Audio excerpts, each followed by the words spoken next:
దయచేసి జాగృతి కార్యకర్తలు ఇక్కడ కొంచెం బయట వెయిట్ చేయాలి ప్లీజ్. తోపులాట చేసుకోకుండా కొంచెం వెయిట్ చేయండి. ఇది మన ప్రెస్ మీట్. మీడియా మిత్రుల మీద పడతా ఉన్నారు, వాళ్ళకి ఇబ్బంది అవుతుంది. దయచేసి ప్లీజ్ ప్లీజ్ కొంచెం చూసుకో. వికాస్ కొంచెం వెనక్కి జరప అందరినీ. దయచేసి అక్కడ ఇబ్బంది పెట్టకండి ప్లీజ్. ఇది మన ప్రెస్ మీట్, దయచేసి కొంచెం వెనక్కి జరగండి.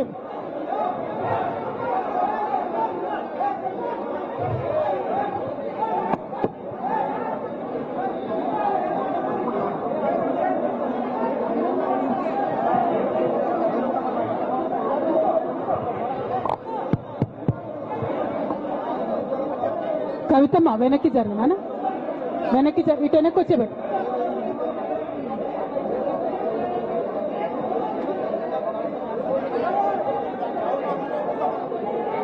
కూర్చోండి, ప్లేస్ లేదా? కూర్చోండి కూర్చోండి. చేర్చి ఓకే, ఇట్స్ ఓకే. జై తెలంగాణ. ఆగాగమ్మా. ఇవాళ జాగృతి కార్యకర్తలకు దయచేసి విన్నపము, మీరు కొద్దిగా వెనక్కి జరిగితే ప్రెస్ మిత్రులు రావాలి. అంటే ప్రెస్ మిత్రుల ద్వారా అందరికి విషయం చేరాలి కదా. కవిత వెనక్కి జరు బిడ్డ, ఏమనుకో. అజయ్ జరు, చైర్లేమా అక్కడ చైర్లు తీసుకోండి. వెళ్ళు, ఎటోదికి వెళ్ళు. సంపతన్న వెనక్కి జరుగు. గోపన్న పొలం కూర్చొని ప్రెస్ వల్ల నిలబడని.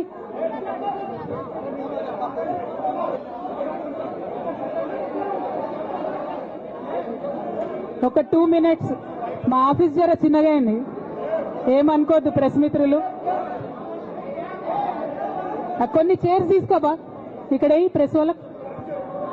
ఉమ్మగారు వద్దాం please. Let me address to everybody please. ఏ వెంకటి తొందరగా స్టార్ట్ చేయాలి, తొందరగా స్టార్ట్ చేయనా. జై తెలంగాణ, జై తెలంగాణ. రాజ్ కుమార్ వెనుకోలో కనబడతలేదట. ఒక్కసారి కింద కూర్చోవా, కింద చైర్ తీసే ప్లీజ్, ఏమనుకో.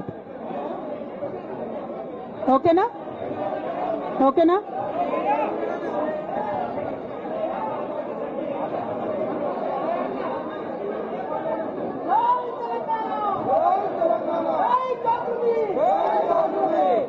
అందరికీ నమస్కారం.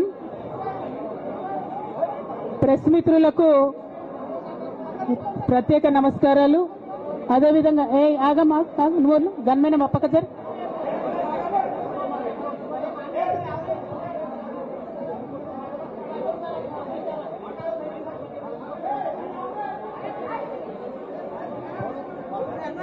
ఓకేనా, మాట్లాడనా? ప్రెస్ మిత్రులకు జరుగుతున్నటువంటి ఇన్కన్వీనియన్స్ కి క్షమించమని కోరుతా ఉన్నాను. అట్లానే ఇక్కడ ఇవాళ ఇంత పెద్ద ఎత్తున హాజరైనటువంటి జాగృతి కార్యకర్తలకు, నాయకులకు అందరికి కూడా హృదయపూర్వకంగా నా నమస్కారాలు తెలియజేస్తా ఉన్నాను. కానీ జాగృతి కార్యకర్తలు దయచేసి సాయిని వెనక్కి జరు, కూర్చోబెట్టు. ప్రెస్ వాళ్ళని ఫ్రీగా కూర్చొని వెనక్కి జరు బిడ్డ. అజయ్ సీనా ఒక్క అడుగు వెనక్కేనా ప్లీజ్. కొద్దిగా వాళ్ళు ఫ్రీగా నిలబడండి. ప్రెస్ మిత్రులందరికీ కూడా ధన్యవాదాలు తెలియజేస్తా ఉన్నాను, సమయం తీసుకొని ఈ పత్రికా సమావేశానికి వచ్చినందుకు. నిన్న మధ్యాహ్నం తర్వాత భారత రాష్ట్ర సమితి నుంచి ఒక ప్రకటన మీ అందరి ద్వారా నేను మీడియాలో చూడడం జరిగింది. మరి బీఆర్ఎస్ నుండి వచ్చినటువంటి ఈ ప్రకటనలో పార్టీ ఎమ్మెల్సీ శ్రీమతి కె కవిత ఇటీవలి కాలంలో ప్రవర్తిస్తున్న తీరుతెన్నులు, కొనసాగిస్తున్న పార్టీ వ్యతిరేక కార్యకలాపాలు బీఆర్ఎస్ పార్టీకి నష్టం కలిగించే రీతిలో ఉన్నందున పార్టీ అధిష్టానం ఈ విషయాన్ని తీవ్రంగా పరిగణిస్తున్నది. పార్టీ అధ్యక్షులు శ్రీ కె చంద్రశేఖరరావు గారు శ్రీమతి కె కవితను తక్షణం పార్టీ నుండి సస్పెండ్ చేస్తూ నిర్ణయం తీసుకున్నారని చెప్పి మరి నాకు ఒక ప్రకటన నిన్న టీవీల ద్వారా అందుకోవడం జరిగింది. మరి నేను పార్టీ నుండి వచ్చినటువంటి లేఖలో ప్రత్యేకంగా 2 అంశాల మీద మాట్లాడదలుచుకున్నాను. నేను అక్రమ కేసులు పెట్టి నా మీద తిహార్ జైల్లో 5.5 నెలల పాటు ఉండి బయటకు వచ్చిన తర్వాత నవంబర్ 23వ తారీఖు 2024 నుండి నేను ప్రజాక్షేత్రంలోకి వచ్చి అనేక కార్యక్రమాలు చేయడం జరిగింది. మరి నేను చేసినటువంటి పనులలో మొట్టమొదటిది ఒక బిడ్డ హాస్టల్లో చనిపోతే ఆమెను విజిట్ చేసి, అట్లానే గురుకులాల్లో జరుగుతున్నటువంటి అన్యాయాల మీద మొట్టమొదటి కార్యక్రమం తీసుకొని నేను మాట్లాడినా. ఆ తర్వాత బీసీలకు జరుగుతున్నటువంటి అన్యాయం, కాంగ్రెస్ పార్టీ మేనిఫెస్టోలో ఇచ్చినటువంటి 42% హామీ కోసము పెద్ద ఎత్తున నేను పనిచేయడం జరిగింది. అట్లానే మహిళలకు 2500 ఇవ్వాలని చెప్పి పోస్ట్ కార్డు ఉద్యమాన్ని నేను చేపట్టడం జరిగింది. పెద్దవాళ్లకు పెన్షన్లు పెంచాలని నేను ఉద్యమాలు చేయడం జరిగింది. తెలంగాణ తల్లి స్వరూపాన్ని మారిస్తే అట్లెట్లా మారుస్తారని రౌండ్ టేబుల్ సమావేశం పెట్టినాం. బనకచర్లు అక్కడ కడుతున్నారంటే దాని మీద రౌండ్ టేబుల్ సమావేశం పెట్టినాం. ఓవరాల్గా తెలంగాణ ప్రాజెక్టులు, అందుబాటులో ఉన్నటువంటి నీళ్లు, వీటన్నిటి మీద కూడా రౌండ్ టేబుల్ పెట్టినాం. భద్రాచలం దగ్గర 5 గ్రామాలు ముంపు సమస్య ఉంది, ఎవరు పట్టించుకుంటలేరంటే వాళ్ళని పిలిపించుకొని రౌండ్ టేబుల్ సమావేశం పెట్టి ప్రభుత్వం మీద ఒత్తిడి తీసుకొచ్చే కార్యక్రమం చేసినాం. ముఖ్యమంత్రి గారి సొంత జిల్లా మహబూబ్ నగర్లో భూ నిర్వాసితులకు అన్యాయం జరుగుతుందంటే నారాయణపేట నియోజకవర్గం వెళ్ళి వాళ్లకు మద్దతుగా మేము నిలబడి రావడం జరిగింది. అట్లానే 47 నియోజకవర్గాలలో బీఆర్ఎస్ కండువా బాజాప్తా కప్పుకొని, గులాబీ కండువా బాజాప్తా కప్పుకొని ఎక్కడికి పోతే అక్కడ రావుల చంద్రశేఖర్ రెడ్డి గారిని రిక్వెస్ట్ చేసి భవన్ నుంచి అక్కడ ఉండేటటువంటి బీఆర్ఎస్ నాయకులకు అఫీషియల్ కమ్యూనికేషన్ చేపించి ప్రతి ఒక్క బీఆర్ఎస్ నాయకులకు, కార్యకర్తలకు మాట్లాడి ఆయా పర్యటనలకు వెళ్ళినప్పుడు అందరినీ కలుపుకొని బాజాప్తా గులాబీ కండువా వేసుకొని 47 నియోజకవర్గాలు నవంబర్ 23, 2024 నుండి ఈ రోజు వరకు నేను పర్యటన చేసి అనేక ప్రజా సమస్యల మీద మాట్లాడడం జరిగింది. మరి ఇవన్నీ పార్టీ వ్యతిరేక కార్యకలాపాలు అన్నది నాకు అర్థం కాలేదు. ఎట్లా వ్యతిరేక కార్యకలాపాలు అవుతాయన్నది కూడా ఒకసారి పార్టీ పెద్దలు పునరాలోచించుకోవాలని చెప్పి నేను రిక్వెస్ట్ చేస్తూ ఉన్నాను. అదేవిధంగా మరి బీసీల కోసం నేను పోరాటం చేస్తుంటే అట్లెట్లా మాట్లాడుతుంది, ఇట్లెట్లా మాట్లాడుతుంది, పార్టీకి వ్యతిరేకంగా మాట్లాడుతుంది. అరే, నేను కాంగ్రెస్ పెద్దల మీద ఒత్తిడి తీసుకొస్తుంటే బీసీలకు 42% అమలు చేయాలంటే ఏది పడితే అది చిల్వల్ పల్వల్గా నా మీద రాపించడం, ప్రచారం చేయడం, చాలా దారుణమైనటువంటి పనులు పార్టీలో ఉన్నటువంటి కొందరు పని కట్టుకొని, కత్తి కట్టుకొని నా మీద చేయడం జరిగింది. అట్లానే నేను ఒక మాట ఏమన్నా, సామాజిక తెలంగాణ సాధన కోసం నేను కట్టుబడి ఉన్నా అన్న. దానిలో తప్పేముంది? అసలు నాకు జన్మనిచ్చినటువంటి నా తండ్రి, ఈ ప్రాణాన్ని భిక్షగా ఇచ్చినటువంటి నా తండ్రి, ఆయన చిటికెన వేలు పట్టుకొని నేను ఓనమాలు నేర్చుకున్న ఉద్యమాలు ఎట్లా చేయాలని, ఆయన చిటికెల వేలు పట్టుకొని ప్రజలంటే ఏంది, ప్రజా సమస్యలు అంటే ఏంది, ఎందుకోసం దాని మీద గలమెత్తాలని చెప్పి నేను నేర్చుకున్నా. ఆ నాయకుడి స్ఫూర్తిగానే నేను సామాజిక తెలంగాణ మాట్లాడినా. భారతదేశం మొత్తంలో ఇన్ని రాష్ట్రాల్లో ముఖ్యమంత్రులు అయితే 75 ఏళ్ల స్వతంత్ర భారతదేశం, 79 ఏళ్ళు స్వతంత్ర భారతదేశంలో దళితులకి 3 ఎకరాల భూమి ఇస్తా అని చెప్పినటువంటి ఏకైక గొప్ప నాయకుడు కేసీఆర్ గారు. ఆయన దగ్గర నుంచే కదా నేను సామాజిక తెలంగాణ ఎజెండా నేర్చుకున్నది. బీసీలకు ఎవరు వృత్తి పనిదారులు ఉంటే వాళ్ళకి చేయూతనిస్తా అని చెప్పినటువంటి ఏకైక ముఖ్యమంత్రి కేసీఆర్ గారు. చెప్పినట్టుగా డబ్బులు ఇచ్చిండు కూడా, ప్రతి కులాన్ని కాపాడుకునే ప్రయత్నం చేసిండు. అది కాదా సామాజిక తెలంగాణ? నేను మే 1 నాడు లేబర్ డే రోజు మాట్లాడితే దాన్ని చిల్వలు పలువలు చేసి సామాజిక తెలంగాణ పేరుతోని కవిత పార్టీ పెడుతుందని చెప్పి నేను నిన్న చెప్పిన 2 పేర్లు పని కట్టుకొని నా మీద దుష్ప్రచారం చేసిండ్రు. నేనేమైనా తప్పు మాట్లాడినా? బీఆర్ఎస్ పార్టీ వ్యతిరేకమా సామాజిక తెలంగాణ నినాదానికి? బీఆర్ఎస్ పార్టీకి సామాజిక తెలంగాణ అవసరం లేదా? భౌగోళిక తెలంగాణ వస్తే సరిపోతుందా? బంగారు తెలంగాణ కావాలని కేసీఆర్ గారు ఇచ్చిన నినాదమే కదా. బంగారు తెలంగాణ అంటే ఏంది? హరీష్ రావు ఇంట్లో బంగారం ఉంటే, సంతోష్ రావు ఇంట్లో బంగారం ఉంటే బంగారు తెలంగాణ అవుతుందా? కాదు కదా. ప్రతి ఒక్క సమాజం బాగుంటేనే బంగారు తెలంగాణ అవుతుంది. నేను అదే కదా మాట్లాడినా. దానికి ఇష్టం వచ్చినట్టు నా మీద స్టోరీ లేపిస్తే నేను భవన్లో పోయి కూర్చొని బాజాప్తా, ఎక్కడో కాదు, బయట ప్రెస్ మీట్ పెట్టలేదు, ఏ ప్రెస్ క్లబ్లో పెట్టలేదు, డైరెక్ట్గా తెలంగాణ భవన్ నా ఆఫీస్ అండి, నా పార్టీ భవన్లో పోయి కూర్చొని నేనేం చెప్పినా, నా మీద కుట్రలు జరుగుతున్నది, నా మీద విషప్రచారం జరుగుతున్నది అని చెప్పిన. నేను రామన్నను బుజ్జగించి గడ్డం పట్టుకొని అడుగుతా ఉన్నా, అన్న నీ చెల్లెని, ఒక మహిళా ఎమ్మెల్సీని మన పార్టీ ఆఫీస్లో కూర్చొని నా మీద కుట్రలు జరుగుతున్నాయని నేనంటే మీరు వర్కింగ్ ప్రెసిడెంట్గా ఉన్నారన్నా, ఫోన్ చేయరా అన్న, నాకు ఏమైంది బేటా, ఎందుకు బాధపడుతున్నావు అని ఫోన్ చేయరా? ఇది ఎప్పుడు జరిగిన ఇన్సిడెంటు? లేక లీక్ కాకముందు, నేను నా కొడుకు గ్రాడ్యుయేషన్కి అమెరికా పోకముందు, అంతకుముందే. మరి మీరు వర్కింగ్ ప్రెసిడెంట్ కదన్నా, నేను పార్టీ ఎమ్మెల్సీని కదా. చెల్లెలు అన్న బంధుత్వాలు పక్కన పెడదాం ఒక్క నిమిషం. ప్రొఫెషనల్ సెటప్లో ఒక పొలిటికల్ పార్టీలో ఒక మహిళా ఎమ్మెల్సీ భవన్లో కూర్చొని నా మీద కుట్రలు జరుగుతున్నాయంటే మీరు మాట్లాడినరా అన్న? 103 రోజులు అయిపోయిందన్న ఇయ్యాలటికి, ఒక్క మాట మాట్లాడినరా? కేసీఆర్ గారు దగ్గర నుంచి కమ్యూనికేషన్ రావాలని నేను ఎక్స్పెక్ట్ చేయలే.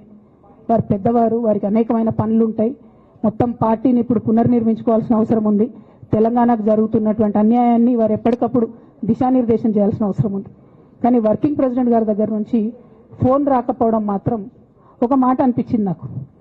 నేను కేసీఆర్ గారి బిడ్డను, నేను కూర్చొని ప్రెస్ మీట్ పెడితేనే రెస్పాన్స్ రాలేదంటే మరి ఇంకో మామూలు మహిళా కార్యకర్తకు బీఆర్ఎస్ పార్టీలో మన అన్యాయం జరిగితే రెస్పాన్స్ వస్తుందా? నాకైతే అనిపించలేదు, వస్తుందేమో నాకు తెలియదు. కానీ నేను ఒక మాటకు నాకు సంతోషం అనిపించింది. నాకు నోటీస్ రాగానే అక్కడ మహిళా ఎమ్మెల్సీలు కూర్చొని, మహిళలందరినీ కూర్చొని, ఫస్ట్ టైం అనుకుంటా భవన్లో 5 మహిళలు కూర్చొని ఇండిపెండెంట్గా ప్రెస్ మీట్ మాట్లాడింది. చాలా సంతోషం. ఇటువంటి అంతర్గత ప్రజాస్వామ్యం రావాలనే నేను కోరుకున్నా. మహిళలకు, ఎస్సీలకు, ఎస్టీలకు, బహుజనులకు కోటరీల అడ్డంకులు లేకుండా యాక్సెస్ రావాలి, అది మైక్కి యాక్సెస్ రావాలి, బాస్కి యాక్సెస్ రావాలనే నేను అనుకున్నా. అది జరిగింది, చాలా సంతోషం. నన్ను సస్పెండ్ చేసినాక అయినా పర్లేదు, కానీ జరిగింది. నిన్న మహిళలందరూ కూర్చొని మాట్లాడారు. నేనేమంటున్నా అంటే కేసీఆర్ గారు, కేటీఆర్ గారు, నేను, మా కుటుంబం, మాది రక్త సంబంధం. పదవులు పోతేనో, పార్టీలకు వెళ్ళి సస్పెండ్ చేస్తేనో పోయేటటువంటి బంధం కాదు. కానీ ఎవరైతే వెస్టెడ్ ఇంట్రెస్ట్ ఉన్న పార్టీలు ఉంటారో, పార్టీలో ఉండి కేవలం డబ్బు సంపాదించుకోవాలనేటటువంటి ఒక ఆలోచనతో, వ్యక్తిగత లబ్ధి పొందాలనేటటువంటి ఆలోచనతో ఉన్నటువంటి వ్యక్తులు, వాళ్ళకి కావాల్సింది ఏంది? మేము ముగ్గురం కలిసి ఉండొద్దు, మా కుటుంబం బాగుండొద్దు, మా కుటుంబం విచ్ఛిన్నం అయితేనే వాళ్ళకి అధికారం వస్తుంది. దాంట్లో భాగంగా ఇవాళ మొదటి స్టెప్ నన్ను బయటేసిరు పార్టీలకు వెళ్ళి. అది ఇక్కడితో ఆగదు. నేను గౌరవనీయులు పెద్దలు దైవ సమానులు కేసీఆర్ గారిని విజ్ఞప్తి చేస్తా ఉన్నా, మీకు ఒక సూచన చేస్తా ఉన్నా. దయచేసి మీ చుట్టూ ఏం జరుగుతున్నదో ఒకసారి చూసుకోండి నాన్న. నన్ను ఇవాళ బయటకు పంపొచ్చు, నేను మీలాగా స్ట్రేట్ ఫార్వర్డ్ ఉంటా, నిజాలు మాట్లాడతా. నేను ఉద్యమం నేపథ్యం నుండి వచ్చిన కాబట్టి నాగ్గా, ఉన్నది లేనట్టుగా, లేనిది ఉన్నట్టుగా, మోసం చేయాలని చెప్పో ఇంకోటి చేయాలని చెప్పో మాట్లాడను. స్ట్రేట్ ఫార్వర్డ్గా ఇష్యూస్ మాట్లాడతా కాబట్టి నన్ను ఇలా బలి చేసి పర్వాలే. కానీ రేపటి నాడు ఇదే ప్రమాదం రామన్నకు కూడా పొంచుంది, రేపటి నాడు ఇదే ప్రమాదం మీకు కూడా పొంచుంది. అల్టిమేట్గా బీఆర్ఎస్ పార్టీని హస్తగతం చేసుకోవడానికి జరుగుతున్నటువంటి కుట్రలో భాగంగానే ఇవాళ నన్ను ఎలిమినేట్ చేయడం జరిగింది. నేను ఇవాళ ఓపెన్గా అడుగుతా ఉన్నాను, హరీష్ రావు గారికి నేను సూటి ప్రశ్న వేస్తున్నా, ఈ రాష్ట్ర ముఖ్యమంత్రి రేవంత్ రెడ్డి గారికి కూడా నేను సూటి ప్రశ్న వేస్తున్నా. నా మీద కుట్రలు ఎప్పటి నుండి ప్రారంభమైనాయి? ఎప్పుడైతే హరీష్ రావు గారు, రేవంత్ రెడ్డి గారు ఒకే ఫ్లైట్లో హైదరాబాద్ నుండి ఢిల్లీకో, ఢిల్లీ నుండి హైదరాబాద్లో ఒకే ఫ్లైట్లో వాళ్ళిద్దరు ప్రయాణం చేసి వచ్చినప్పుడు హరీష్ రావు గారు రేవంత్ రెడ్డి గారి కాలు పట్టుకొని సరెండర్ అయినాక ఈ కుట్రలు స్టార్ట్ అయినాయి, నా మీద ఈ స్టోరీలు స్టార్ట్ అయినాయి, మా కుటుంబాన్ని విడగొట్టాలనేటటువంటి కుట్ర స్టార్ట్ అయింది. నేను ఛాలెంజ్ చేస్తా ఉన్నా, రేవంత్ రెడ్డి గారు మీరు చెప్పండి, ఆ ప్రయాణం జరిగిందా జరగలేదా? హరీష్ రావు గారు మీరు చెప్పండి, ఒకే ఫ్లైట్లో మీరు రేవంత్ రెడ్డి గారితో కలిసి వచ్చిండ్రా రాలేదా? ఆ తర్వాత నుండే నా మీద ఈ కుట్రలు జరుగుతున్నాయా లేదా? సరెండర్ అయింది మీరు. ప్రతి ఒక్క విషయంలో దాదాపు ఒక 7-8 ఇష్యూస్ ఉన్నాయి, ఇన్సిడెంట్స్ ఉన్నాయండి. అఫీషియల్ పిఆర్ఓ ట్వీట్ చేస్తాడు, Congress party official PRO tweet చేస్తాడు, ముఖ్యమంత్రి గారు పిఆర్ఓ, ఈ పాల వ్యాపారంలో అవినీతి జరిగిందని. తెల్లారి 2-3 పేపర్లలో వస్తుంది, 3వ రోజుకి మాయమైపోతుంది. అదే కేటీఆర్ గారినేమో 3 సార్లు విచారణ పేరుతో పిలిచి వేధిస్తారు. అంటే కేసీఆర్ కుటుంబం నికార్స్గా బరిగీసుకొని కాంగ్రెస్ పార్టీతో రేవంత్ రెడ్డి కొట్లాడుతున్నాం కాబట్టి మా మీదనేమో కుట్రలు జరుగుతాయి, మా మీదనేమో కేసులు పెడతారు. మీ మాత్రం 1 or 2 days హెడ్లైన్స్ వస్తే తర్వాత న్యూస్ గాయబవుతుంది. ఎన్ని జరగలే చెప్పండి హరీష్ రావు గారి విషయంలో. ఫస్ట్ పాల వ్యాపారం మీద ఏమొచ్చినాయి ఆరోపణలు. ఆనాడు బీఆర్ఎస్ పార్టీ గవర్నమెంట్లో SC ST BC హాస్టళ్లకు Harish Rao గారి పాల వ్యాపారం నుంచి పాలు సప్లై చేసిరనే ఆరోపణలు అయోధ్య రెడ్డి గారు ట్వీట్ చేసిరు. గతం 2 రోజులు పోయిన ఆరోపణ. ఎందుకు సరెండర్. నెక్స్ట్ ఒక అభియోగం చేసిరు ముఖ్యమంత్రి గారు. రంగనాయక్ సాగర్ దగ్గర ఈయన ఫామ్ హౌస్ ఉంది, అది ప్రభుత్వ భూమి, కబ్జా చేసిండని. 1 day headline, 3rd day news గాయబ్. No case, nothing. కేటీఆర్ పరిస్థితి ఏంటి? ఎన్ని కేసులు పెట్టిరు కేటీఆర్ అన్న మీద? ఎన్నిసార్లు పిలిచిండు విచారణకు? ఇవన్నీ పక్కన పెడదాం. నిన్నటి లేటెస్ట్ ఇష్యూ మాట్లాడదాం. కాళేశ్వరం కానీ ఇంకోటి కానీ ఏ ప్రభుత్వంలో అయినా పొలిటికల్ పాలసీ చేసేవాళ్ళు, విధానపరమైన నిర్ణయాలు తీసుకునే వాళ్ళు ముఖ్యమంత్రులు ఉంటారు. కింద ఉన్నటువంటి మంత్రులు దాన్ని ఎగ్జిక్యూట్ చేయాలి. కేసీఆర్ గారు ఒక పాలసీ డెసిషన్ తీసుకున్నారు, నేను కాళేశ్వరం ప్రాజెక్టు కడతా, దానికి ఇన్ని డబ్బులు ఇస్తా అని. ఆనాడు మంత్రి ఎవరు? ఎగ్జిక్యూషన్ చేయాల్సింది ఎవరు? 2014 నుంచి 2018 వరకు తుమ్మిడిహెట్టి దగ్గర నుంచి మేడిగడ్డకు స్థలం మార్చినప్పుడు మంత్రి ఎవరు? ప్రాజెక్టులు డిసైడ్ చేసినప్పుడు మంత్రి ఎవరు? అన్ని మీటింగ్లు, టెక్నికల్ ఇష్యూస్ చూసుకోవాల్సింది ఎవరు? ఇవన్నీ రేవంత్ రెడ్డి గారు మాట్లాడారు. నేను మొత్తం అసెంబ్లీ స్పీచ్ చూడరు మీరు. వీళ్ళ మ్యాచ్ ఫిక్సింగ్ అనేది మీకు తెలిసిపోతుంది. ఏం మాట్లాడరు ఆయన. ఎంతసేపు కేసీఆర్ కాళేశ్వరం కట్టిండు, కేసీఆర్ కుటుంబం 1,00,000 కోట్లు తిన్నది. అరే 2007 నుంచి ఇప్పటివరకు కాళేశ్వరం 1,00,000 కోట్లు కూడా ఖర్చు కాలే. 1,00,000 కోట్లు ఖర్చు కాని ప్రాజెక్టులో 40 లక్షల ఎకరాలకు నీళ్ళీయంగా కూడా 1,00,000 కోట్ల అవినీతి అయింది అంటారు రేవంత్ రెడ్డి గారు. దాన్ని మళ్ళీ ఓన్లీ కేసీఆర్ గారి గురించి చెప్తారు, హరీష్ రావు గారి గురించి మాట్లాడరు. ఎందుకంటే ఇంటర్నల్ అండర్స్టాండింగ్ ఉంది వీళ్ళిద్దరికి. నేను రామన్నను ఒకటే రిక్వెస్ట్ చేస్తున్నా, అన్న ఇవాళ మీతో బాగున్నట్టు వాళ్ళు నటించవచ్చు, హరీష్ అన్న కావచ్చు, సంతన్న కావచ్చు, కానీ వాళ్ళు మన మంచి కోరుకునే వాళ్ళు కాదు. వాళ్ళు తెలంగాణ ప్రజల మంచి కోరుకునే వాళ్ళు కాదు. వాళ్ళు కేసీఆర్ గారి మంచి కోరుకునే వాళ్ళు కాదు. వాళ్ళను మీరు దూరం పెట్టి రాజకీయంగా తెలంగాణ రాష్ట్ర సమితిలో ఇప్పుడు బీఆర్ఎస్లో పనిచేస్తున్నటువంటి హార్డ్ కోర్ కార్యకర్తలను దగ్గరికి తీసుకొని ప్రజా ఉద్యమాలు తీసుకొని ప్రజల దగ్గరికి పోతేనే మన పార్టీ బతుకుంటుంది, నాన్న పేరు బాగుంటుంది. ఇవాళ నాన్నకు సిబిఐ అనేటటువంటిది వచ్చిందంటే అది కేవలం హరీష్ రావు గారు, సంతోష్ రావు గారి అవినీతి వల్లనే వచ్చిందని మళ్ళొకసారి నేను గంటాపదంగా చెప్తున్నాను. ఇంకా గమ్మత్ ఏంటంటే ఇదే హరీష్ రావు గారు వాళ్ళ ఫాలోవర్స్ అంతా నిన్నటి నుంచి చెప్తున్నారు, హరీష్ అన్న చాలా కష్టపడ్డాడు, డే 1 నుంచి ఉన్నాడు అని. డే 1 నుంచి లేడండి. చాలా మంది రిపోర్టర్లకు తెలుసు, సీనియర్ రిపోర్టర్లకు డే 1 నుంచి లేరు. పెద్దసారు టీడీపీ నుంచి బయటకు వస్తుంటే మామయ్య మనకెందుకు, డిప్యూటీ సీఎం మనం ఎందుకు రాజీనామా చేయాలి, ఈ ఉద్యమం ఏమవుతుందో, ఈ పార్టీ ఏమవుతుందో మనకు రిస్క్ ఎందుకని ఆనాడు ఈనాడు పేపర్లు వచ్చింది. 1,50,00,000 రూపాయలు తీసుకొని వ్యాపారం చేసుకుందామని హరీష్ రావు గారు ఎక్కడికో పోయిందని కూడా వచ్చింది.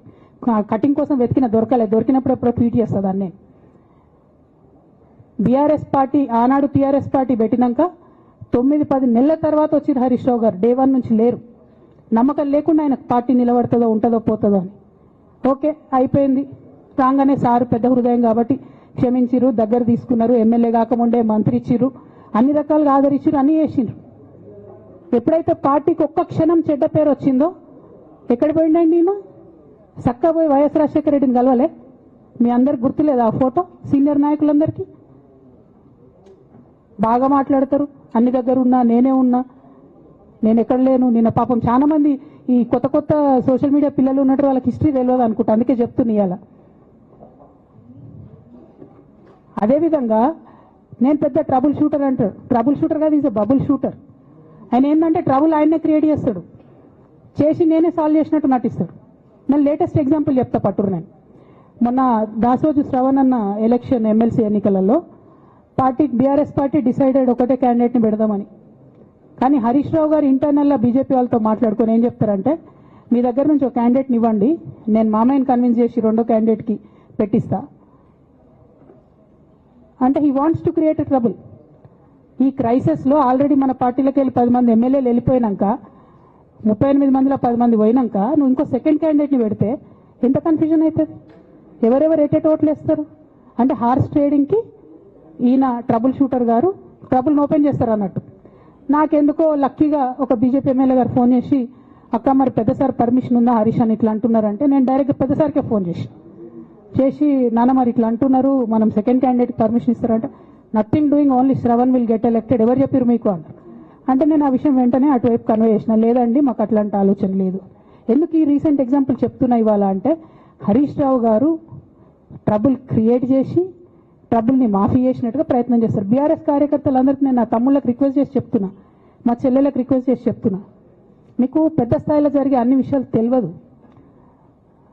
తెలియకుండా అందరూ మన వెల్ విషయర్స్ అనుకుంటారు. అది మీ తప్పు కాదు. ఎందుకంటే కేసీఆర్ సార్ అంత ఓపెన్ మైండ్తో ఓపెన్ హార్ట్తో ఉంటారు కాబట్టి బీఆర్ఎస్లో అందరూ అట్లే ఉంటారు అనుకుంటారు. కానీ చాలా మందికి చాలా హిడెన్ ఎజెండాస్ ఉన్నాయి. ఒక పక్క కాంగ్రెస్తో కలిసి ఉన్నారు, ఇంకో పక్క బీజేపీతో మాట్లాడుతున్నారు, ఎటు ఎవరితో అవసరమైతే అటు మాట్లాడుతున్నారు. అదేవిధంగా 2018 ఎన్నికలలో హరీష్ రావు గారు 20-25 మంది ఎమ్మెల్యేలకు ఎన్నికలలో అడిషనల్ ఫండింగ్ ఇచ్చారు, పార్టీ ఇచ్చింది కాకుండా. ఏడికేలు వచ్చినాయి హరీష్ రావు గారికి అన్ని డబ్బులు? 100% కాళేశ్వరంలో జరిగిన అవినీతి నుంచి వచ్చిన డబ్బులే. ఆయన ఆలోచన ఏం చేసిందంటే, ఏమన్నా కొద్దిగా అటు ఇటు అవుతుందేమో రిజల్ట్, నా దగ్గర ఎమ్మెల్యేస్ ఉండాలని ఆలోచన చేసి. నీకు అసలు అట్లాంటి ఆలోచన ఎందుకు వచ్చింది? నేను కట్టప్పలాంటోని కేసీఆర్ గారి దగ్గర ఉండేటోని అంటావు కదా, నీకేం అవసరం వచ్చింది ఎమ్మెల్యేస్కి సపరేట్గా ఫండింగ్ ఇవ్వడానికి? ఎవరికి తెలియదు అనుకుంటారా? ఇది ఎవరు చెప్పారు అనుకుంటారా? ప్రతి ఒక్కరు చెప్తారు ఎమ్మెల్యేస్ ఓపెన్, నా పేర్లు కూడా తెలుసు, చెప్తే బాగుండదు, ఎమ్మెల్యేలు ఇబ్బంది పడతారు. నేను అనేది ఏంటంటే 2009లో రామన్న సిరిసిల్ల ఎలక్షన్లో మా బంధువుకు సంబంధించిన వ్యక్తులతోని 60 లక్షల రూపాయలు పంపిన హరీష్ రావు గారు రామన్నను ఓడగొట్టడానికి. నిన్నగాక మొన్న ఒక వీడియో మీరు కూడా చూసిరు, ఒంటేరు ప్రతాప్ రెడ్డి గారిది. మీ మామయ్యను ఓడగొట్టమని ఎంతంటే అంత డబ్బులు ఇస్తా అని చెప్పిర్రని. ఓ పక్క కేసీఆర్ గారిని ఓడగొట్టాలి, ఓ పక్క కేటీఆర్ గారిని ఓడగొట్టాలి, నిజామాబాద్లో నా ఎంపీ సెగ్మెంట్లో అందరు ఎమ్మెల్యేలను మేనేజ్ చేయాలి, అందరిని మన కేసీఆర్ కుటుంబాన్ని ఓడగొట్టాలి, విచ్ఛిన్నం చేయాలి. కానీ కేసీఆర్ గారి పేరుతో వచ్చేటటువంటి బెనిఫిట్స్ మాత్రం అన్నీ కావాలి. మరి ఇటువంటి వారిని నా రిక్వెస్ట్ కేసీఆర్ గారితో కేటీఆర్ గారితో, వారిని మీ పక్కన పెట్టుకొని నిజం మాట్లాడే నన్ను బయటకు పంపితే మరి పార్టీ బాగుంటుందా? దయచేసి ఆలోచన చేసుకోండి. నేనేమంటున్నా రామన్న మిమ్మల్ని అంటే, నా మీద మీకు కోపం ఉండొచ్చు, నా మీద ఏముందో ఎవరేం చెప్పారో నాకు తెలియదు. నేను మాత్రం నా ప్రాణం పోయినా కేసీఆర్ గారికి హాని జరగాలని కానీ కేటీఆర్ గారికి హాని జరగాలని కానీ కోరుకోను. అది నా నైజం కాదు. ఆడపిల్లలకు అట్లుండదు. ఆడపిల్లలు ఇల్లు బాగుండాలనుకుంటారు. నా మనసుకి ఎంత గాయమైతే, నాకు ఎన్ని అవమానాలు అయితే, నాకెంత ఇన్సల్ట్ అయితే, నా మీద ఎన్ని కుట్రలు జరిగితే నేను ఇట్లా మాట్లాడుతున్నది నా బాధ, ఇది నా ఆవేదన. నాన్న చూస్తలేరేంది వీళ్ళని అన్నది ఆవేదన, చూసుకుంటా క్షమిస్తారేంది ఇంకెన్నిసార్లు క్షమిస్తారు అన్నది నా బాధ. అంతే తప్ప నాకేం కోపం ఉంటుంది? ఎందుకు కోపం ఉంటుంది? నాకెంత ఎన్ని జన్మల పుణ్యం ఉంటే కేసీఆర్ లాంటి తండ్రి దొరుకుతాడు? కోట్లలో ఒకరికి ఉండేటటువంటి తండ్రి నాకు దొరికిండు. ఆయన లేకపోతే నేను ఎవరు ప్రపంచానికి తెలుస్తుందా? నాకెందుకు అవసరం ఉంటుంది? నాకేం కోపం ఉంటుంది కేసీఆర్ గారి మీద? నాకు బీఆర్ఎస్ పార్టీ మీద ఎందుకు కోపం ఉంటుంది? నాకు 27 సంవత్సరాలు ఉన్నప్పుడు నేను నా కొడుకుని చిన్న పిల్లగాన్ని పసిగుడ్డుని ఎత్తుకొని ఇక్కడికి వస్తే ఆ రోజు నుంచి ఈ రోజు వరకు నేను రోడ్డు మీదనే ఉన్నా, ఉద్యమాలే చేస్తున్నా, పోరాటాలే చేస్తున్నా, తెలంగాణ ప్రజల కోసం పనిచేస్తున్నా. 2014 నుంచి అధికారంలో ఉన్నప్పుడు కూడా నా ఇంటి దర్వాజాలు ఎప్పుడు తెలిసే ఉన్నాయి. ఇక్కడున్న మీడియా మిత్రులందరికీ తెలుసు. అధికారంలో ఉన్నా లేకున్నా నేను గిట్లనే ఉన్నా. అధికారంలో ఉన్నప్పుడు నన్ను ఏమి సాగనీయకుండా నన్ను ప్రతిపక్ష ఎమ్మెల్యేని చూసినట్టు, ప్రతిపక్ష ఎంపీని చూసినా నేను ఇట్లనే ఉన్నా, ఓపెన్ మైండ్తోనే ఉన్నా. నేను కోరేది ఒకటే, కేసీఆర్ గారి ఆరోగ్యాన్ని కాపాడండి రామన్న, పార్టీని కాపాడండి, పార్టీలో ఉన్న కార్యకర్తల్ని కాపాడండి, అందరు బాగుండేలాగా ప్రజా సమస్యలు తీసుకోండి. నాకు అంతకుమించి కావాల్సింది ఏం లేదు.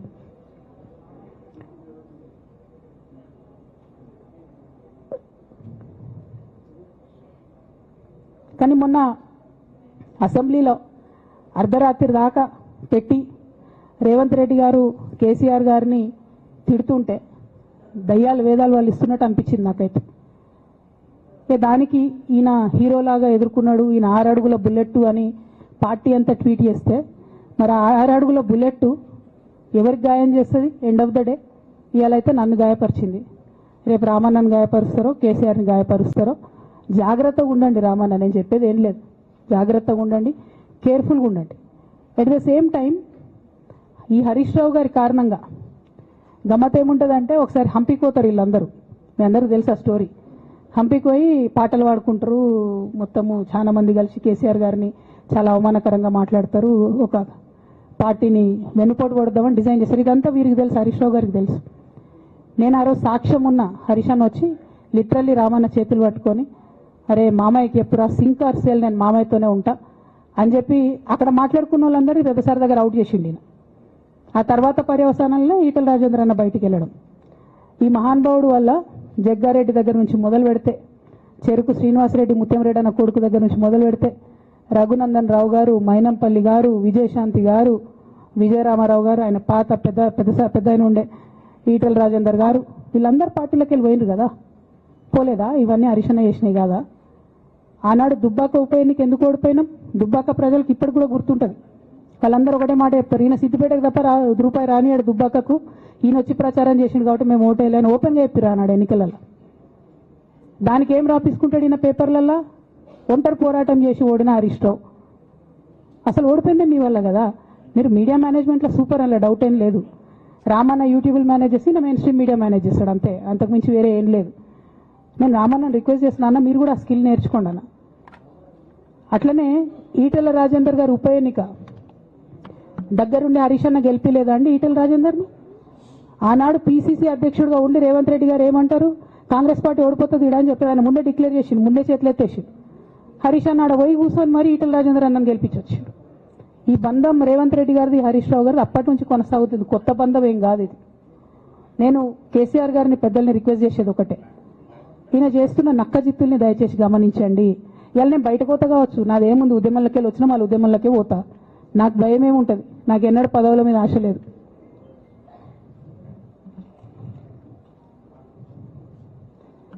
పార్టీ నుంచి వచ్చిన ఎమ్మెల్సీకి స్పీకర్ ఫార్మాట్లో చైర్మన్ గారికి నేను పంపుతా ఉన్నాను రాజీనామా పత్రాన్ని.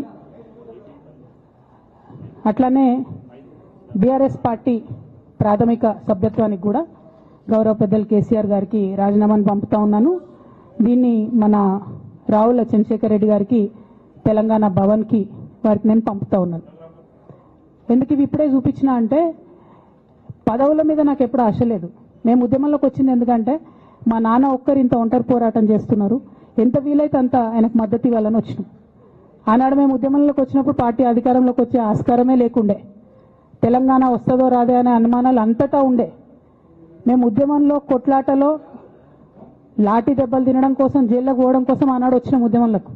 అధికారంలోకి వస్తామనుకొని రాలే. రామన్న అయినా నేనైనా కేవలం నాన్న కోసమే వచ్చినాం ఉద్యమంలోకి. అందుకే మా కుటుంబం మీద కుట్ర. ఈ కుట్రను గమనించమనే నేను మా కుటుంబాన్ని కోరుతా ఉన్నా. ఇక పెద్దసార్కు నీడలాగా సంతోష్ రావు గారు ఉంటారు. ఇక సంతోష్ రావు గారి గురించి 2 నిమిషాలు చెప్తా, అంత పెద్ద సీనున్న మనిషి కాదు కానీ చెప్పాలి. ఎందుకంటే కూరల ఉప్పు ఎట్లుంటుంది ఈయన అట్లా అన్నట్టు, ప్రతి దాంట్లో చెడగొట్టడానికి కొంచెం ఉండాలి కదా అట్లాంటి వాడు. కాబట్టి చెప్పక తప్పదు ఈయన గురించి. చెప్పులో రాయి చెవులో జోరిగా అంటాం కదా, అట్లాంటి టైపు. కాబట్టి ఖచ్చితంగా చెప్పాలి. విషయం ఏంటంటే, ఈయన ధనదాహం ఎట్లాంటిదంటే సంతోష్ రావు గారిది, రామన్న కాన్స్టిట్యున్సీ, కేటీఆర్ అన్న కాన్స్టిట్యున్సీ నేరెళ్లలో ఇసుకలారి గుద్ది ఒక దళిత బిడ్డ చనిపోతాడు. సరే, దాని మీద పాపం అక్కడ ఆ రోజు అందరు యాజిటేషన్ చేస్తే, ఈయన సంతాన అడ్వాంటేజ్ ఏంది, ఈడ కూర్చుంటాడు కదా సార్ దగ్గర, సీఎంఓలకి వెళ్ళి ఫోన్ చేసి అక్కడ ఉన్న పోలీసు వాళ్ళందరినీ ఒత్తిడి పెట్టి 7 దళిత బిడ్డల్ని కొట్టినరండి. 3-4 సార్లు 3rd డిగ్రీ వేస్తే ఇలా 7 కుటుంబాలు కూడా వాళ్ళు ఎందుకు కూడా ఏ పని చేసుకోలేనటువంటి పరిస్థితులలో ఆ దళిత బిడ్డలు ఉన్నారు. అది మొత్తం రాజకీయంగా బ్లేమ్ అంతా రామన్న మీదకి వచ్చింది. ధనదాహమేమో సంతన్నది, నేరం చేసిందేమో సంతన్న, వీడికెళ్ళి ఫోన్లు చేసి ఒత్తిడి చేసి కొట్టిపించిందేమో సంతన్న, చెడ్డ పేరేమో రామన్నకు వస్తుంది. ఈ ఎగ్జాంపుల్ చెప్పడం కోసమే నేను ఈయన గురించి చెప్తున్నా, వేరే ఏం లేదు. ఇక సరే టానిక్ వీనిక్ ఈ వీటిలో వచ్చిన కేసులు ఏమవుతాయి? రేవంత్ రెడ్డి గారు ఆర్భాటంగా ఒక అనౌన్స్మెంట్ చేస్తారు. నేను ఇంతకుముందు చెప్పిన కదా, మ్యాచ్ ఫిక్సింగ్ ఎట్లుంటుందంటే 1 డే న్యూస్ అవుతుంది, టానిక్లో ఈయన మీద కేసు పెట్టిరని. 3వ రోజు పోలీసు వాళ్ళు ఎఫ్ఐఆర్ కొట్టేసారు. అది మీరు ఇంకా కనుక్కోండి. కాజ్ చేసేసారు, కేసు మూసేసారు. ఏం అండర్స్టాండింగ్ ఉంది, ఎందుకు మూసేసారు? At the same time Harithaharam, తెలంగాణకు హరితహారం అని పెద్దలు కేసీఆర్ గారు పెద్ద కళతోని 230 కోట్లు అక్కడ గోబీ డెజర్ట్ల వాళ్ళు చెట్లు పెట్టి చైనాను కాపాడుకున్నారు. మనం అదే స్థాయిలో తెలంగాణను బాగు చేసుకోవాలని పెద్దసారి హరితహారం అని పెడితే, ఈయన దాంట్లో నకిలీ ప్రోగ్రామ్ గ్రీన్ ఇండియా ఛాలెంజ్ అని పెడతాడు. తెల్లారులేస్తే సినిమా వాళ్ళని తీసుకురావాలి, రోజు ఒక ఫోటో వేసుకోవాలి, దాని వెనుక ఉన్న కుట్ర ఏంటంటే జీవో అమెండ్మెంట్ అవుతుంది సంతోష్ గారి గురించి. ఆ ఫారెస్ట్లను 10% ఇన్కమ్ ఎవరన్నా ఇస్తే అమ్యూజ్మెంట్ పార్క్లకు ఇస్తారన్నట్టు. దానికోసం జీవో అమెండ్ అవుతుంది. దానికి ప్రభాస్ గారిని, చిరంజీవి గారిని, అనేక మంది సినిమా స్టార్లను మోసం చేసి వాళ్ళని తీసుకుపోయి వాళ్ళతో ఫోటోలకు పోజులు ఇప్పించి ఫారెస్ట్లను కొట్టేయాలని ప్లాన్ అయినది. ఇక ఈయనకి 2-3 మనుషులు ఉంటారు సంతనకి. ఆయన పోచంపల్లి శ్రీనివాస్ రెడ్డి అని ఎమ్మెల్యే. ఇది నాకు విషయం ఎవరు చెప్పారంటే మన పల్లరాజేశ్వరరెడ్డి అన్ననే చెప్పిండు. మీకు ఏమైనా డౌట్లు ఉంటే ఆయన అడగొచ్చు. ఈ పోచంపల్లి శ్రీనివాస్ రెడ్డి అనేట ఆయన వరికోల్ అనే ఊరు, సామాన్య కుటుంబం, మధ్యతరగతి కుటుంబం. ఇవాళ అక్కడ ఆయన శ్రీమంతుడు అని పిలుస్తారు పోచంపల్లి శ్రీనివాస్ రెడ్డి గారిని. ఇక్కడ నాకు పల్లరాజేశ్వరరెడ్డి గారు చెప్పిన సమాచారం ప్రకారం మోకిల్లాలో mega Srinivas Reddy, mega company ఉంది కదా, ఈ కాళేశ్వరంలో అవినీతి చేసిన mega company plus Pochampalli Srinivas Reddy గారు కలిసి 750 కోట్ల విల్లా ప్రాజెక్ట్ చేస్తున్నారు మోకిల్లాలో. ఏడుకేళ్ళు వచ్చినాయి అవి? అవినీతి డబ్బులు కాదా? ఎట్లా వస్తాయి? ఎవరైనా who is this Pochampalli Srinivas Reddy? Santosh Rao classmate. అది తప్ప ఆయనకున్న అర్హత ఏం లేదు.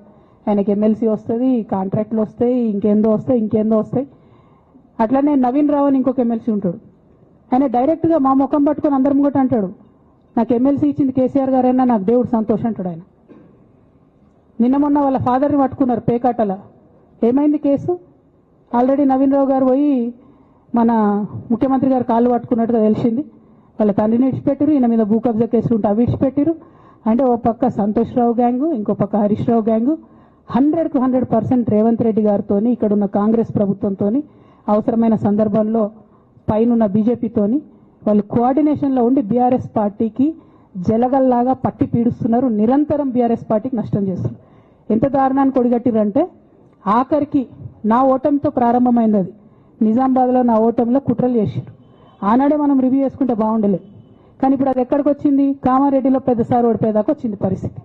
మూడోసారి ప్రభుత్వం పోయేదాకా వచ్చింది పరిస్థితి. ఒక్కొక్క ఎలక్ట్ అయిన ఎమ్మెల్యేని, ఓడిపోయిన ఎమ్మెల్యేలు పత్రికా మిత్రులు మీరు మాట్లాడండి. సంతోష్ రావు గారి బాధితులు నాకు మామూలుగా ఫోన్ చేస్తలేరు. అచ్చా, ఈ కంపెనీ పేరు బ్లూఫిన్ అట, మోకిలా. పల్లరాజేశ్వరరెడ్డి అని అప్పుడు పంపిన మెసేజ్ చూస్తున్న పాతది. Bluefin company Mokila. అయితే నేనేమంటున్నా అంటే ఇంత స్పష్టమైనటువంటి నేను ఇస్తున్నా. రేవంత్ రెడ్డి గారిని నేను ఛాలెంజ్ చేస్తున్నా. మరి ఎందుకు మీకు మీ ఏసీబీ వాళ్ళకు వీళ్ళ ఇండ్లు అడ్రస్లు దొరుకుతలేవా? ఏం అండర్స్టాండింగ్ ఎందుకు లేదు మీకు? లేకపోతే మీరు చర్యలు ఎందుకు తీసుకుంటలేరని నేను సూటిగా రేవంత్ రెడ్డి గారిని ప్రశ్నిస్తున్నా. ఇక తర్వాత వారు ఏం చేస్తారన్నది నాకు సంబంధం లేదు. ఇక నేను మాత్రం పర్టికులర్గా మళ్ళీ ఒకసారి నా బీఆర్ఎస్ పార్టీ కుటుంబ సభ్యులందరికీ, మా సొంత కుటుంబ సభ్యులకు కూడా రిక్వెస్ట్ చేస్తున్నది ఏంటంటే, నాకు 27 సంవత్సరాలు ఉన్నప్పుడు నేను రాజకీయాల్లోకి వచ్చిన, తెలంగాణ ఉద్యమం కోసం వచ్చిన. ఇవాళ నాకు 47 సంవత్సరాలు. అంటే నా 20 సంవత్సరాల జీవితం అంతా కూడా నేను బీఆర్ఎస్ పార్టీ కోసం, కేసీఆర్ గారి కోసం, తెలంగాణ జాగృతి కోసం, తెలంగాణ ప్రజల కోసం, తెలంగాణ ఆడబిడ్డల కోసం నేను గడిపిన. సడన్గా ఇవ్వాలా నీకేం సంబంధం బీఆర్ఎస్తో అని, నువ్వెవరు అని చెప్పి సస్పెన్షన్ ఒకసారికి పంపిస్తే చాలా బాధాకరంగా ఉంది. పర్వాలేదు, అయినా నాకు ప్రజలు ఉన్నారు, నేను వాళ్ళ దగ్గర పోతా, వాళ్ళతో పాటు ఉంటా.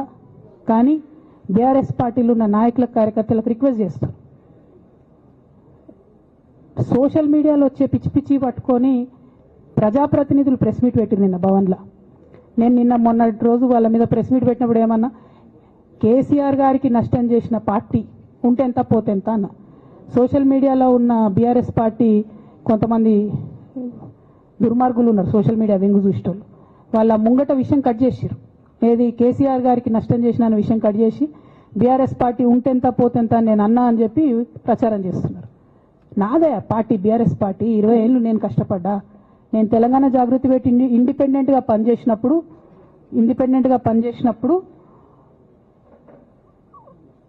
ఓటేయమని ఎవరు చెప్పినా? నేను బీఆర్ఎస్ పార్టీకి ఓటేయమని చెప్పినా? నా జీవితంలో ఇంతవరకు నేను ఇంకో పార్టీకి ఓటేయమని చెప్పలే, ఇంకో పార్టీకి ఓటేయలే. ఎట్లయితే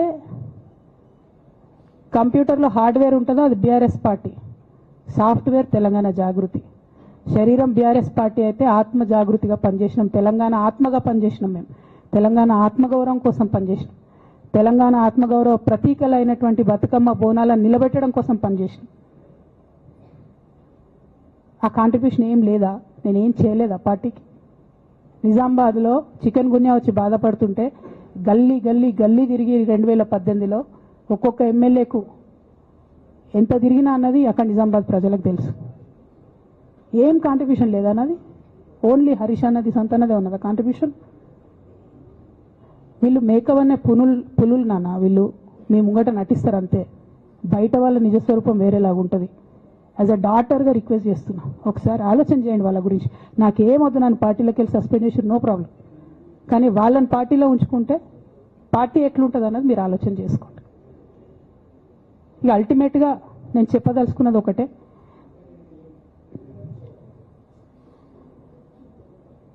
కలికాలం కాబట్టి అబద్ధాలు చెప్పేటోళ్ళది మోసం చేసేటోళ్ళది నడుస్తుంది.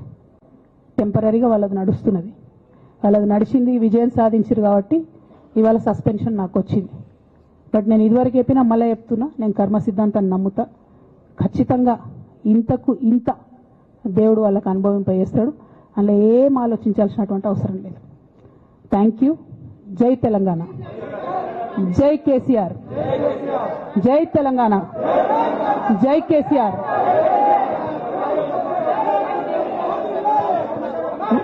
One by one.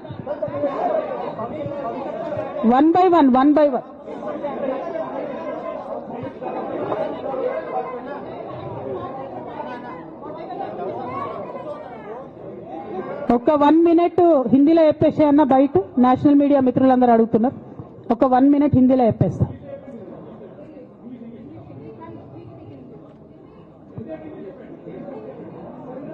आज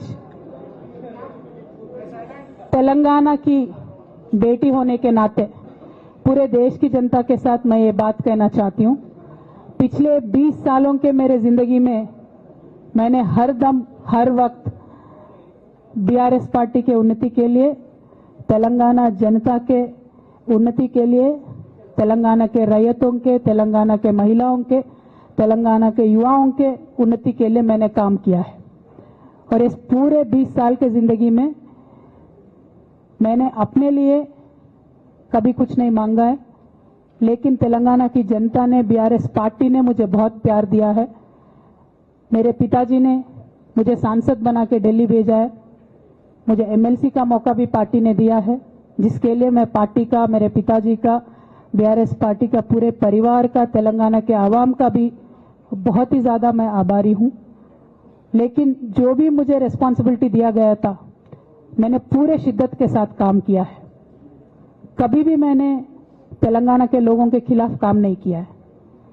लेकिन आज चंद लोग बीआरएस पार्टी में, हमारे आसपास पिताजी के इर्द गिर्द थोड़े लोग, जिनके जो वेस्टेड इंटरेस्ट है, जिनको अपनी ही फायदा की जो सोच है, ऐसे लोग बीआरएस पार्टी में उनका लीड रोल हो गया है।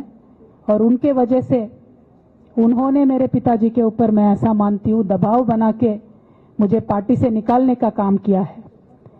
लेकिन अल्टीमेटली मैं ये मान के चलती हूं कि मैं तेलंगाना की बेटी हूं। मैं जब तेलंगाना में आके तेलंगाना के आंदोलन में शामिल हो गई, मैं रास्ते पे चली, मैंने लाठी खाई, मैं जेल भी गई। हर तरीके का जो भी कोशिश हो सकता है तेलंगाना के अलग रियासत हासिल करने के लिए, मैं वो तमाम कोशिशों में शामिल थी।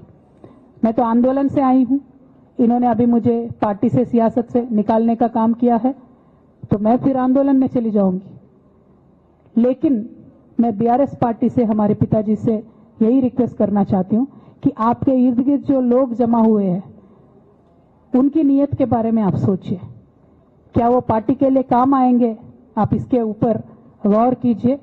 हमारे परिवार को तोड़ने का काम उन्होंने आज किया है, बीआरएस पार्टी के परिवार को तोड़ने का काम आज उन्होंने किया है।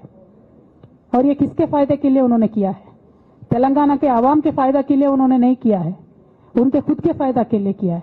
तो मैं मेरे पिताजी से, बीआरएस पार्टी से यही रिक्वेस्ट करना चाहूंगी कि ऐसे लोगों को पहचानिए, उनकी असली रूप आप पहचानिए, और उनके ऊपर जो भी एक्शन हो सकता है वो लीजिए। और मैं तेलंगाना चीफ मिनिस्टर रेवंत रेड्डी जी से भी डिमांड करती हूं कि आपने जो बीआरएस के परिवार को तोड़ने का आज काम किया है, हमारे बीआरएस में जो धोखेबाज लोग हैं उनसे मिलके आपने जो बीआरएस के परिवार को तोड़ने का कोशिश किया है, तेलंगाना की आवाम आपको इसका जवाब जरूर देगी। Thank you. జై తెలంగాణ. ఒకరొకరు చెప్పండి.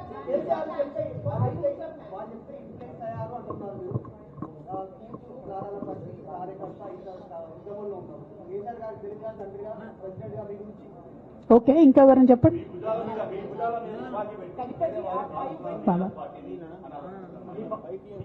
ఏమా నా భుజాల మీద తుపాకి పెట్టి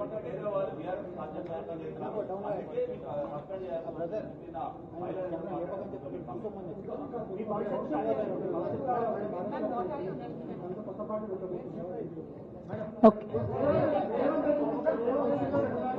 I got your question.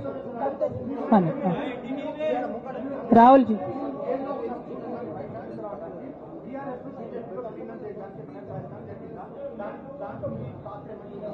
Rahul గారు మీరు పాత క్వశ్చన్ అడుగుతున్నారు. కొత్త ఇష్యూ ఏంది అని అంటే బీఆర్ఎస్ పార్టీలో సస్పెన్షన్ లో ఖచ్చితంగా కేసీఆర్ గారి మీద ఒత్తిడి తీసుకొచ్చే ఈ సస్పెన్షన్ చేశారని నేను నమ్ముతా ఉన్నాను. ఒక్కొక్కసారి ఏమవుతుందంటే చిన్న చిన్న వ్యక్తులు బాగా నడుస్తుంది, పరిస్థితులు సందర్భాన్ని బట్టి పెద్ద వ్యక్తులు కూడా కొన్ని కఠినమైన నిర్ణయాలు తీసుకోవాల్సి వస్తుంది. కేసీఆర్ గారు ఈ నిర్ణయం ఎందుకు తీసుకున్నారో అని అడిగేంత పెద్దదాన్ని కానీ అంత రాజకీయ అనుభవం కానీ నాకు లేదు. సో వారు తీసుకున్నటువంటి నిర్ణయాన్ని నేను శిరసా వహిస్తాను. వారు ఎందుకు తీసుకున్నారో ఈ నిర్ణయం నాకు తెలియదు.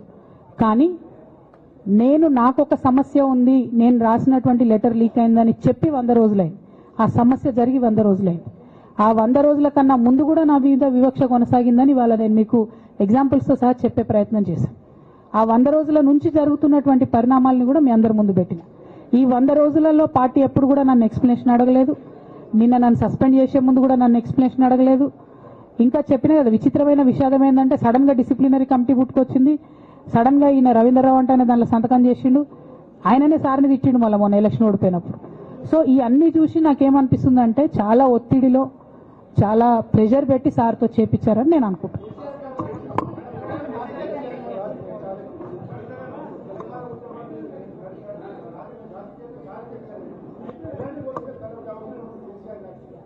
Right, I got your question, ma'am. I got your question.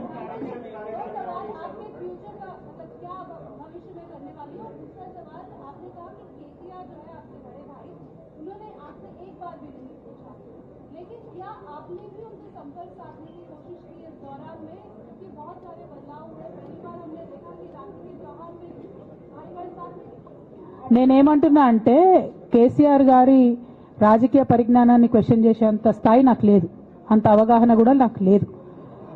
కాకపోతే పెద్ద నాయకులు అనేక సందర్భాల్లో ఒత్తిడికి గురైనటువంటి విషయాలు చరిత్రలో మనం చూసినాం. ఇవాళ అదే జరిగిందని నేను భావిస్తున్నా. 1.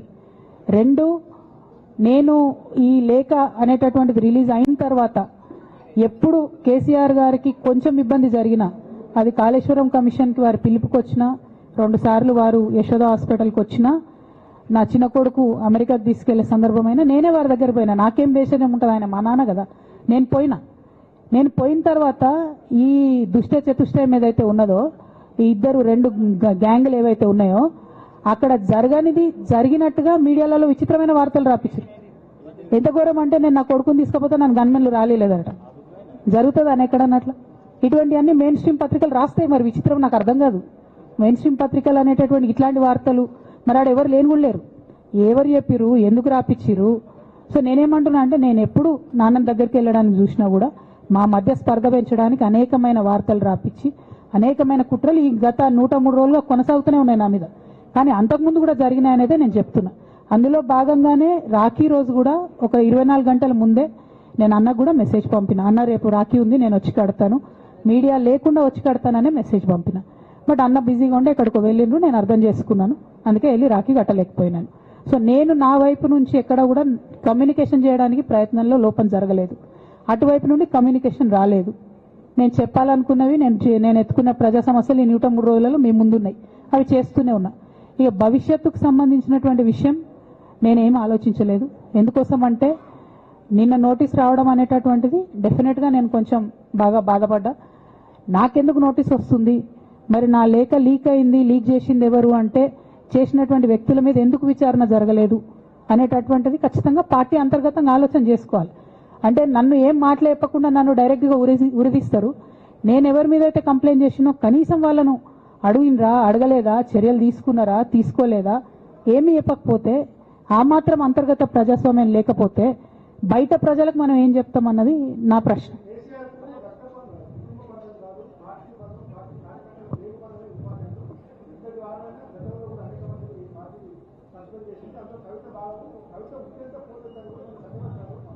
నేనేమంటున్నా బ్రదర్, వాళ్ళందరికీ ఏది చెప్తే స్క్రిప్ట్ రాసిస్తే అది మాట్లాడతారు, దాంట్లో ఏముంటుంది. ఇప్పుడు పెద్ద సంఘటన జరగడం ఏంటిది, నన్ను పార్టీ నుండి విడగొట్టాలనేటటువంటి ఒక నిర్ణయం అది జరిగింది. జరిగిన తర్వాత ఇవన్నీ జరుగుతూనే ఉంటాయి, చిన్న చిన్న విషయాలు. అవంతా వ్యక్తులను సీరియస్ గా తీసుకోవాల్సిన అవసరం లేదు. అల్టిమేట్ గా నేనేమంటున్నా అంటే, నన్ను అడగకుండానే ఉరి తీశారు, కనీసం ఏమైంది అని కూడా అడగలేదు, నువ్వులోకి తీశాను. మేడం నేనేమంటున్నా అంటే, కింద పెట్ట నేనేమంటున్నా అంటే, ఇప్పుడు ఈ నేను మాట్లాడే ప్రెస్ మీట్ చూస్తున్నటువంటి రాజకీయ నాయకులకు కావచ్చు, బీఆర్ఎస్ పార్టీకి సంబంధం లేని వ్యక్తులకు కావచ్చు, వాళ్ళకి ఇది ఒక ఎంటర్టైన్మెంట్, ఇది ఒక వార్త. కానీ నాకు నా లైఫ్, మా బీఆర్ఎస్ పార్టీ కార్యకర్తలకు వాళ్ళ లైఫ్. సో నేను చాలా తీవ్రమైనటువంటి బాధలో గంభీరంగా ఉండి మాట్లాడేటటువంటి ప్రయత్నం చేస్తున్నాను. నేనేమంటున్నా అంటే కుటుంబంలో జరిగినటువంటి అనేక అంశాలను నేను చెప్పను కూడా, ఎందుకంటే అది ప్రజలకు అనవసరం. అది నేను ఆ బాధను పంచుకుంటే మీరు తట్టుకోలేరు కూడా. నేను చాలా గట్టిదాన్ని, మొండిదాన్ని, దయ్యాన్ని కాబట్టి తట్టుకొని నిలబడ్డా. కానీ నా ప్లేస్లో వేరే వాళ్ళు ఉంటే తట్టుకోలేరు. సో కుటుంబంలో ఇంటర్నల్ విషయాలు నేను మాట్లాడతలేను, ఓన్లీ పొలిటికల్ ఇష్యూసే నేను మాట్లాడుతున్నా.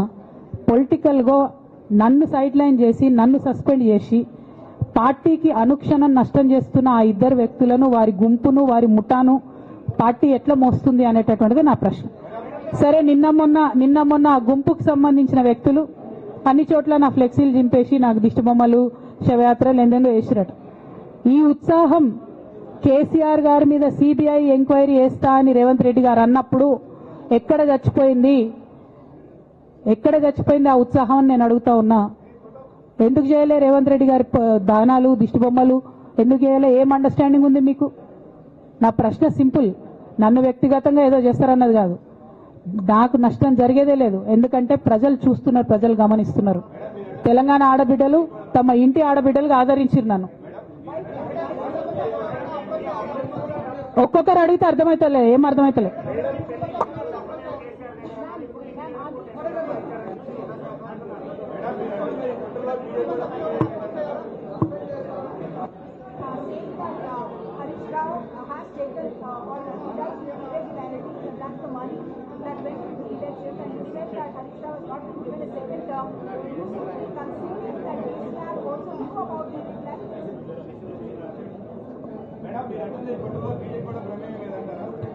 నేనేమంటున్నా బ్రదర్, కుట్రలో ఎవరి ప్రమేయం ఉందన్నది నాకు తెలియదు. నన్ను సస్పెండ్ చేసిండ్రు. బీఆర్ఎస్ పార్టీకి, తెలంగాణ ఉద్యమానికి, తెలంగాణ ప్రజలకు 20 సంవత్సరాలు నా జీవితంలో కష్టపడ్డా కాబట్టి ఒక అపీల్ చేస్తున్నా నేను ప్రెసిడెంట్ కేసీఆర్ గారికి, వర్కింగ్ ప్రెసిడెంట్ కేటీఆర్ గారికి. మన కుటుంబాన్ని విచ్ఛిన్నం చేసి పార్టీని హస్తగతం చేసుకోవాలనే కుట్ర జరుగుతుంది, దాన్ని తిప్పికొట్టండి. అవినీతి తిమంగళాలని బీఆర్ఎస్ పార్టీలకు వెళ్ళి తీసి బయట పడేయండి. అల్టిమేట్ గా ప్రజలకు సేవ చేసే దాంట్లో మనం ముందుకెళ్లాలనేది నా ఆలోచన.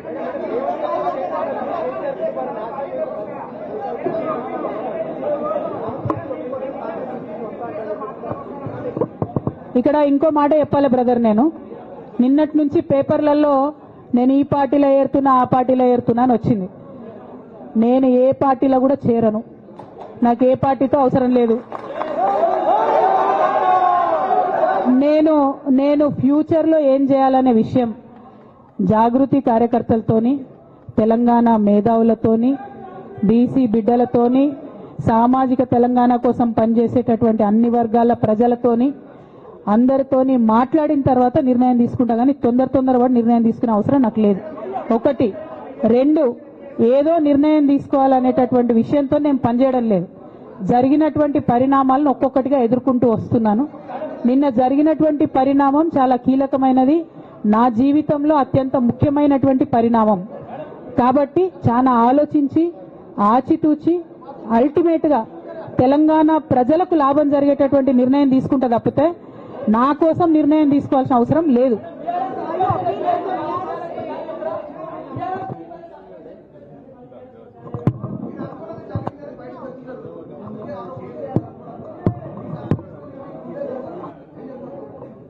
నాకెట్లా తెలుస్తుంది సస్పెన్షన్ గురించి? నాకైతే రేవంత్ రెడ్డికి ఉన్నట్టు ఆడ దూతలు లేరు. అక్కడ సార్ సగం ఇడ్లీ తింటే బయటకు చెప్పేటటువంటి సిస్టమ్ నా దగ్గర లేదు. సో అక్కడ ఏం జరిగిందో నాకు తెలియదు, ఎవరు నా గురించి ఏం చెప్పారో నాకు తెలియదు. Ma'am, it is but natural. అమ్మతోని మాట్లాడకుండా ఎవరైనా ఉంటారా? First of all. Second of all, ఈ మొత్తం పరిణామంలో కూడా మా మదర్కి దూరంగా ఉండాల్సి రావడమే బాధాకరం. ఇంతకు మించి బాధ ఇంకోటి లేదు. పొలిటికల్ పొజిషన్స్ వస్తాయి పోతాయి, ఇవి వేస్ట్. ఇవి అమ్మలేని లోటు ఎవరు కూడా తీర్చలేరు. ఆ ఒక్క బాధ తప్ప ఇంకేం లేదు. ఇది మాత్రం నా ఇంటిగ్రిటీ నిరూపించుకోవడం కోసం నేను రాజీనామాలు చేస్తున్నా. నాకు పార్టీ వల్లనే ఎమ్మెల్సీ వచ్చింది, దానికి రాజీనామా చేస్తున్నా. నేను పార్టీకి నష్టం చేసినాను అని చెప్పి పార్టీ నాయకులు మా నాన్నగారు భావిస్తున్నారు కాబట్టి పార్టీకి కూడా రిజైన్ చేస్తున్నా. కాలం నిర్ణయిస్తుందండి. షర్మిలతో పోలుస్తున్నారా, కేసీఆర్తో పోలుస్తున్నారా? కాలం నిర్ణయిస్తుంది, తొందర ఏం లేదు. నన్నేదో అవమానం చేయాలి, నన్నేదో అనాలి అని ఎవరు పడితే వాళ్ళు మాట్లాడే అడ్డమైన మాటలకు సమాధానం చెప్పాల్సిన అవసరం కూడా లేదు.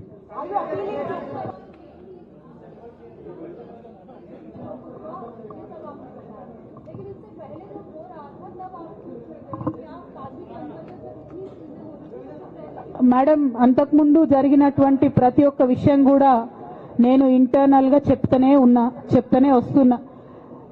ये हमारी जो लेटर लीक होने से पहले भी जो पार्टी में मेरे खिलाफ एक्टिविटी चल रहे थे, जैसे पार्टी का हमारा चैनल है टी न्यूज चैनल, बहुत महीनों से मेरा नहीं दिखाते मैडम टी न्यूज में, क्योंकि वो संतोष राव चलाते। मेरा न्यूज नहीं आता टी न्यूज में।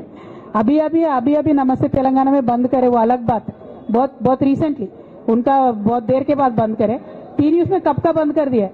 ये सारे चीजें भी मैं बताई पार्टी में, लेकिन जब तक मेरा लेटर पब्लिक नहीं हुआ तब तक मैंने पब्लिकली अपने कभी भी दिक्कत मैंने किसी को नहीं बताया। जब लेटर उन्होंने खुद पब्लिक किया तो मुझे मजबूर होकर आज बात करना पड़ रहा है। ఏమో ఒక్క నిమిషం మా నిజామాబాద్ బిడ్డ ఏదో అడుగుతుంది, ఒక్క నిమిషం చెప్పరా.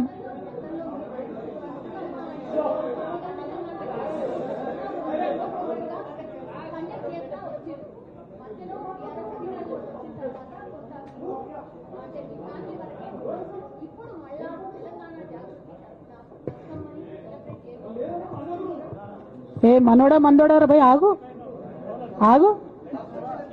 మెల్లగా. వాళ్ళని ప్రెస్ వాళ్ళని ఇబ్బంది పెట్టకండి, జాగృతి కరకండి. నువ్వు భలే జ్యోతిషం చెప్తావు బ్రదర్. 1 2 బతుకమ్మ ఖచ్చితంగా సెలబ్రేట్ చేయాలనుకున్నా. యాజ్ ఆన్ టుడే మాత్రం విపరీతమైన బాధ అవుతుంది. ఏం చేయబుద్ధి అయితే లేదు. 2 రోజులు అయితే బ్రేక్ తీసుకుంటా, ఆ తర్వాత ఆలోచించుకొని నా కార్యాచరణ practice. Madam, not couple, more than 20. I have all the names. I don't want to name.